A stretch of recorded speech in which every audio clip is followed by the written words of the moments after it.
আজি আমি আমাৰ গুৱাহাটীৰ পৰা পবিতৰা অভয়াৰণ্যলৈ আমাৰ যাত্ৰাটো আৰম্ভ কৰিছোঁ। এতিয়া আমি গুৱাহাটী সোণাপুৰ পাৰ হ'লোঁ। আপোনালোকে চাই আছে নয়ন ব্লগছত আজিৰ এই ভিডিঅ'টো গুৱাহাটী টু পবিতৰা ৰাষ্ট্ৰীয় উদ্যানলৈ। আৰু অতি সোনকালে আমি পবিতৰা ৰাষ্ট্ৰীয় উদ্যানৰ কিছু অংশ আপোনালোকক দেখাবলৈ চেষ্টা কৰি আছোঁ। এয়া চাওক, আমি সোণাপুৰ পাৰ হৈ গৈ আছোঁ আৰু কিছু দূৰ সময়ৰ পিছতে আমি পবিতৰা অভয়াৰণ্যখন পাওঁ।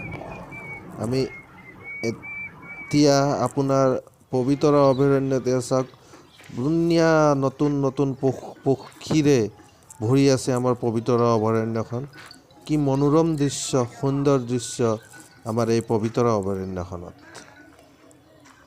অতিকৈ চাবলগীয়া প্লেচ, অসমৰ এক ৰাষ্ট্ৰীয় উদ্যানৰ ভিতৰত পৰে পবিতৰা ৰাষ্ট্ৰীয় উদ্যান। ইয়াত আপুনি ৰাস্তাৰ কাষৰে পৰা আপোনালোকে গঁড়, বনৰীয়া জীৱ জন্তু ইত্যাদি আপোনালোকে দেখিবলৈ পাব।